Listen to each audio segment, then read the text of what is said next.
Good morning. Thank you so much for being here for, I won't say the last because we're going to do so many of these workshops. So obviously we're here in Fort Lauderdale. We're accessible to you if you're local. We're here Monday through Friday, so you can really schedule one-on-one time with us at any point. But we've started hosting these weekly workshops to really help build your strategy, to help incorporate the skincare and our BioFacials into the practice seamlessly for you. And it's a good opportunity, of course, for us to bounce ideas off of one another, discuss what we're hearing in the treatment room. I actually had a really good conversation with Risha. If you're watching this, I have really great relationships locally here in Florida with some of our practice owners, and we were speaking about the objections when it comes to people asking about, say, like Korean skincare and these different trends that happen. So the purpose of this academy is to build your strategy from that perspective, but also to give you a new approach, to give you the science that really is moving the industry forward, which is microbiome-focused skincare. And our founder, Dr. Tina MEDER, has done an incredible job of creating this brand for us. As estheticians, she kept us in mind when creating the brand. As a dermatologist and cosmetic safety expert, it puts us in a category unlike many others where we have someone who is very intentionally composing different formulations and selecting ingredients that really help to build and feed the skin versus what I think we're used to, which is kind of like destroy, rebuild, maintain, and obviously the biggest focus for us is sell, sell, sell. So we get to do something that I feel like is really good. We're obviously environmentally conscious, but also ethically conscious about our clients' skin and their experience as they age. It's really cool to see women reclaim their bodies, reclaim their skin, and say, like, I am aging, I am accepting of it, and I just want to do it in a healthy way. That is where we are experts in what we do. So this is our founder, Dr. Tina MEDER. We are microbiome-friendly. That's the basis of our skincare. Microbiome-friendly, but also we have microbiome-oriented products, which really mean they actually change and transform the microbiome itself in order to create a healthy skin again. We are made in Switzerland. So Switzerland has some of the highest regulations when it comes to making topical skincare, incredible standards as far as even manufacturing. So when you are recommending our products, you can answer the questions of your clients of like, why did you choose MEDER? What makes them different? We are pharmaceutically packaged. We're intentionally created and composed by an expert in their field and an expert in the region of the world where we create our products. So we're leaders being in that, everything that I just mentioned. We're leaders in innovative and longevity skincare. We're sun safe. We're here in South Florida. For most of the world, we are obviously exposed to oxidative stress and high UV radiation. So it's really cool to understand that our products are sun safe and they also build the skin's resilience. And minimal preservatives, when you're looking at the ingredient list of our products, you'll typically notice there are very few ingredients and you definitely won't notice a bunch of alcohol. And I mentioned it earlier about being pharmaceutically packaged, but what that really means when you're looking at our presentation, when you're looking at some of our products, you'll notice very specific and sterile packaging for especially our professional treatments and even your home care. So yeah, we're using incredibly active skincare. So this workshop is all about really rounding out the series that we just did, which was focusing on the functions in the skin and the way that MEDER skincare supports those functions and building an active skin longevity strategy. So what that looks like here in skincare, especially the trend, as I've mentioned, consumers want skincare, want treatments that are going to support their skin and get them to what looks healthy, feels healthy long-term versus instantaneous, which is really important for us to understand then that we need to be speaking the same language. So I just pulled this quote from one of our first workshops that we did. Dr. Leslie Bauman is a dermatologist here in Miami. Dr. Tina adores and loves her skin typing system. It's what we use. And really, Dr. Bauman's purpose of making this quote is just to mention that we need to speak the same language, we need to use the same approach, and it really needs to be a scientific approach if we're going to speak about giving clients real results. So also speaking to a point of difference, Risha and I were having the conversation about like how do you overcome clients coming to you for these trends, for Korean skincare, for what they saw on TikTok, and I really just asked her, what are they coming to us for? Do they want a result? Are we working towards a goal? Because if we are, then we need to use science to measure that goal, right? Which means we need to be speaking and using product that speaks that language. That is where MEDER comes into play. So we're building strategies created in science, not in marketing. I think that's really big. Our skin assessments need to be based on clinical research. So when we get into the skin typing system created by Dr. Leslie Bauman, do not be overwhelmed by it, but she is somebody who acknowledges that there are actually 16 skin types, not the dry, oily, combo, normal nonsense that we're all used to. There's 16, and if you really want to get further into it, there's actually subtypes that get us into 48 skin types. So we're using clinical research to support those findings and address your clients' concerns. And then also, healthy skin is fed, not fried. I just kind of wanted to throw that in there. I thought that was funny, because we all kind of work with lasers, or at least Jasmine and I did. So I know that a lot of us are used to the approach of even like heavy chemical peels, getting rid of the barrier, or getting rid of the top layer of skin to reveal this healthy, this new skin. Active skin longevity can be achieved through just boosting natural functions and protecting the microbiome, and that's what we're here to support. That's what we're here to speak about. And I also just threw a little bit of my personality in here by saying the main characters of healthy skin are actually microcirculation, lymphatic drainage, barrier function, and antioxidant protection, along with, of course, again, you're going to hear it over and over and over again, the microbiome. It is so important that it lives in homeostasis, okay?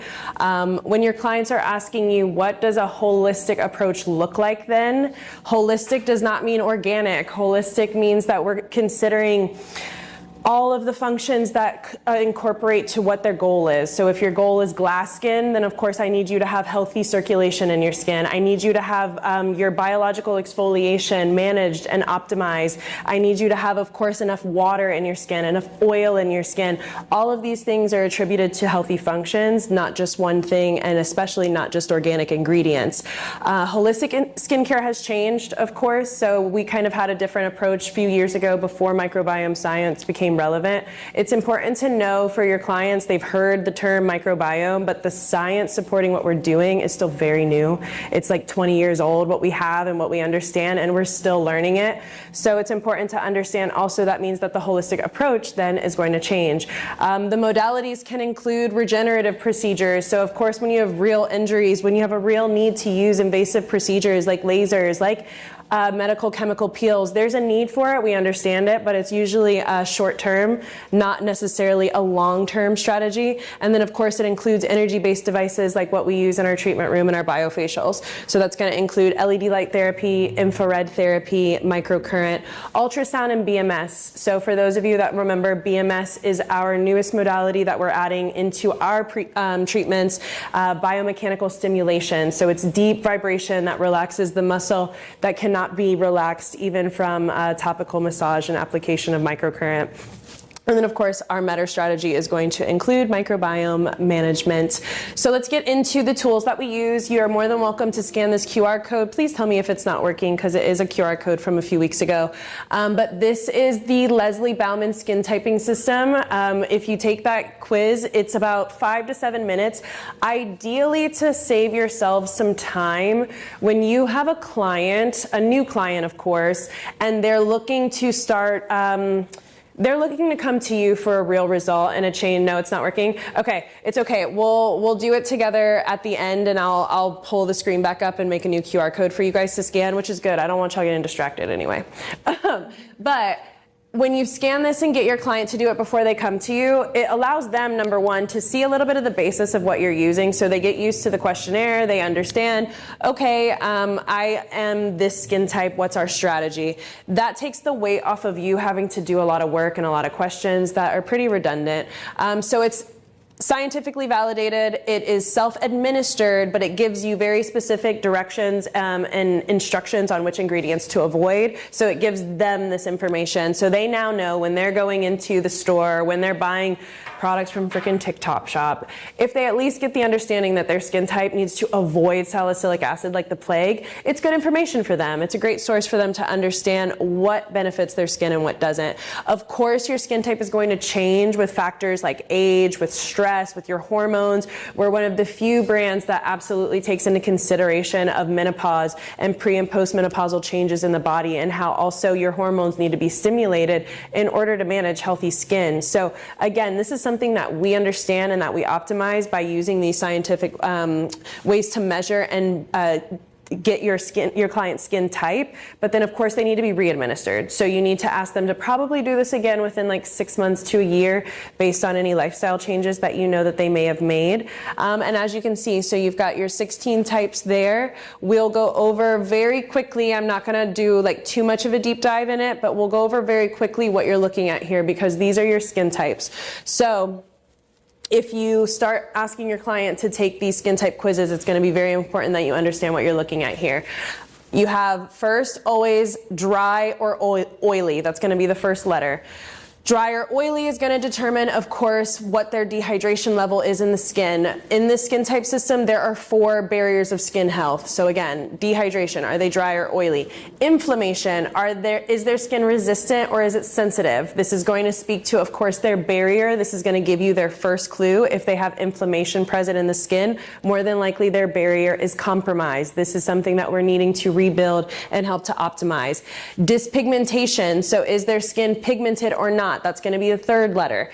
Pigmented or not, of course, for us here in South Florida, most of our clients are suffering from pigmentation, from melasma, so that's going to give you a cue on what you're going to work on there. And then age, lifestyle factors are really just wrinkled or tight. In the skin typing system, they pretty much base this off of age loosely. So if you're 30 and under, typically the skin shows to be tight, and then 30 and beyond, they typically put it in the wrinkled. However, obviously it's based on your answers, so many people who are over 30 still have tight skin. Hello.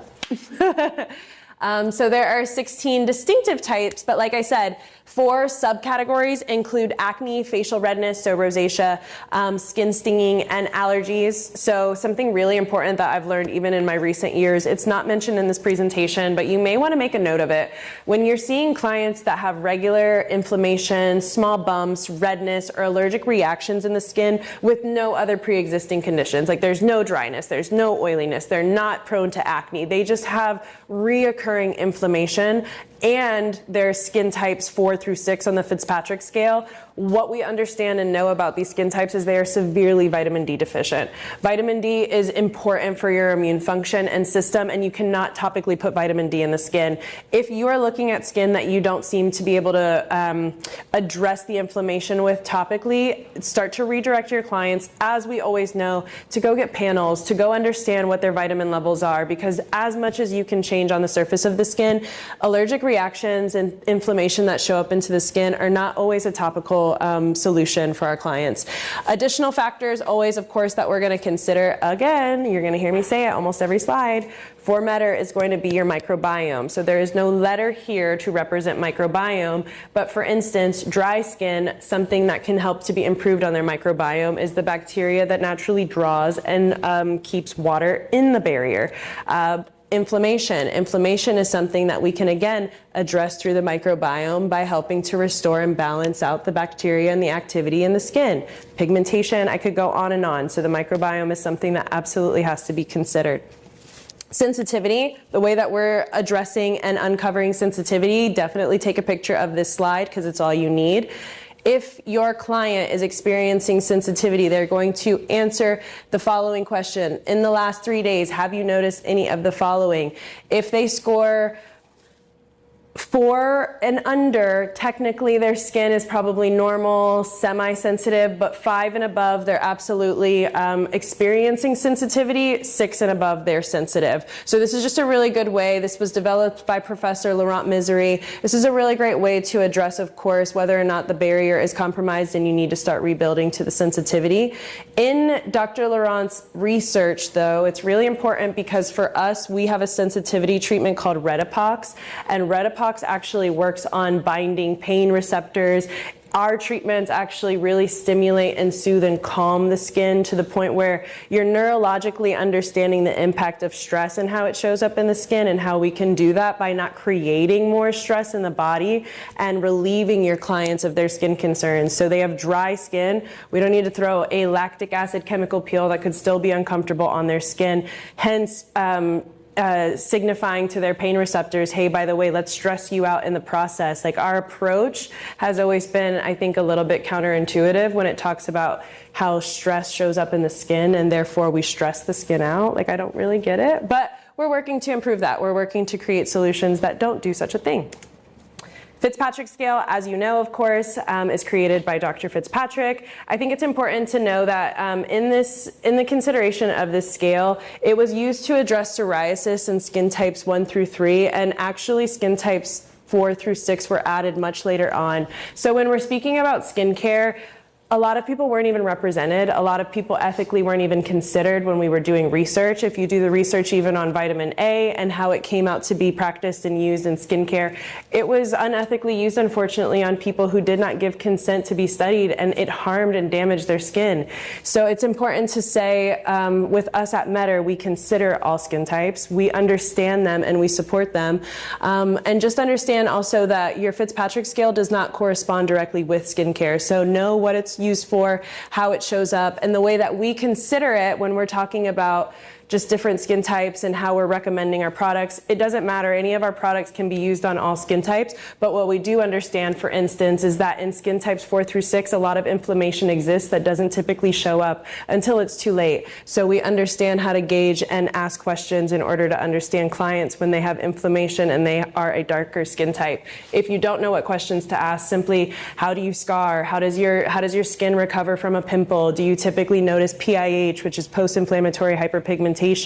How quickly does your skin recover? These are signs. So when we're talking about vitamin D deficiency and allergic reactions and low immunity, or a low response to immunity, when the skin takes too long to heal, this is a sign that we don't need to overstimulate, but we need to rebuild.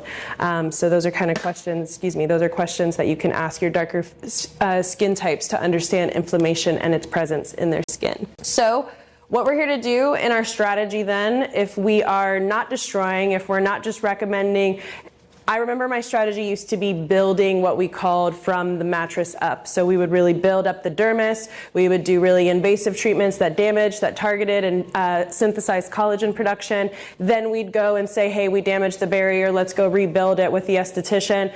Actually, it's funny because we kind of are working on something like this using lasers. So there's an approach. Depending on how damaged the skin is, of course, you can destroy and then you can rebuild and you can maintain. In the maintaining and in the rebuilding, you have to focus on the function. So signs of compromised barriers, if we're talking about rebuilding and helping to restore function, breakouts, rough and uneven texture, inflammation, like I just mentioned. If you can't see the inflammation from direct redness, you can absolutely ask your clients a few questions that could identify the signs that their skin is unfortunately compromised and not healing at its optimized state. Dark spots, hyperpigmentation, dull and dehydrated skin, and of course fine lines and wrinkles. So we know that these are signs of a compromised barrier. Identifying this and then learning what you can do to activate what will feed and restore those functions is ultimately important, and that's what we're here to do. So we're here to activate microcirculation and support lymphatic drainage through capillary strengthening ingredients. We do that several ways, starting from our cleanser and even our antioxidant serums. Impaired barriers, so of course repairing and properly identifying the lack of ceramides, lipids, and natural moisturizing factors. Last week, we spoke about ceramides really being the glue. So if we're talking about the skin being or if we're talking about, say, the skin being the roof of our house, protecting us, right?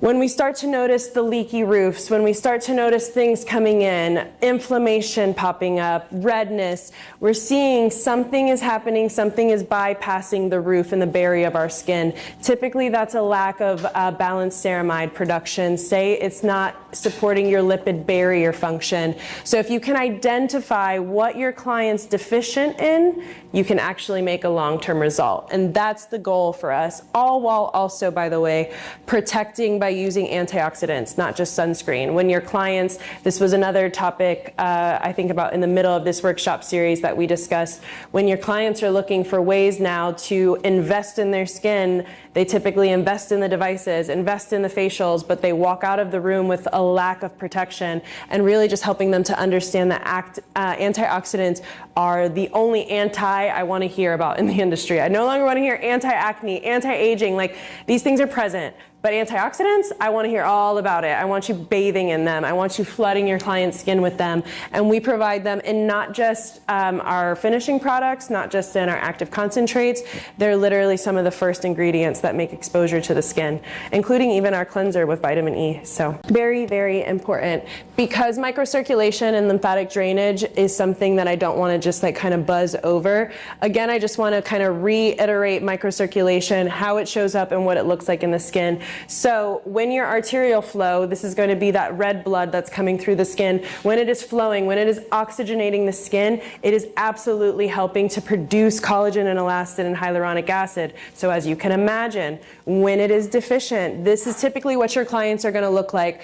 The picture to the far left for you, this is a client who's got dry skin. If you can kind of see closely, you even see how her veins, how her skin, it's dull and her veins are darker, like everything is so much more present versus the picture afterwards. Her skin's brighter, it's supple, it's got the healthy oxygen that it needs. That's one treatment 1 hour later. So imagine these are the signs of this client just needs a boost in microcirculation on a regular basis and their skin will look healthier and more optimized. They don't need a bunch of chemical peels. They don't need to do anything crazy and transformative. They just need a boost in a healthy function that exists in their skin. When we're talking about people who unfortunately suffer from lymphatic drainage, even acne, so your venous capillaries are meant to, your venous and your lymphatic capillaries are meant to remove toxins, meant to remove the water buildup that leads to having puffy and deformed skin. So again, looking at this client from a before and after of our lipo-oval treatment, one treatment, 1 hour later, the difference for this individual is significant and can be maintained. Most of your clients are going to say, okay, this is great. I'm really excited about the before and after pictures. I love how my skin feels and looks, but how long is it going to last? So long as you keep feeding these functions, your body is going to continue to work and do what it ought to do. Your skin is going to do what it needs to do, and it's going to look the way that it ought to look based on being healthy, being restored. It's not about how long things are going to last because I took off a layer of your skin and we know that pigmentation is going to come back into the skin a few months later. Like, we can determine those things. What I can tell you about having healthy skin is if you control the other factors around you, your diet, your lifestyle, your stress, that boyfriend that we need to get rid of last weekend, it'll be good. It'll be maintained, okay? So again, when we're talking about ways that we can actually help to improve a long-lasting result for our clients, dry skin, dull skin, unwanted pigmentation, a barrier that's not working, that's not functioning, we need to optimize microcirculation and feed it with oxygen, feed it with nutrients. Microcirculation is also carrying the nutrients to your skin in order for it to perform and do its job. Your venous and lymphatic capillaries, we understand when we're sick, we rely heavily on our lymphatic system and our body to restore and to do its work and to rest. That is exactly what we're doing by restoring the strength of our capillaries within our biofacial protocols and home care range.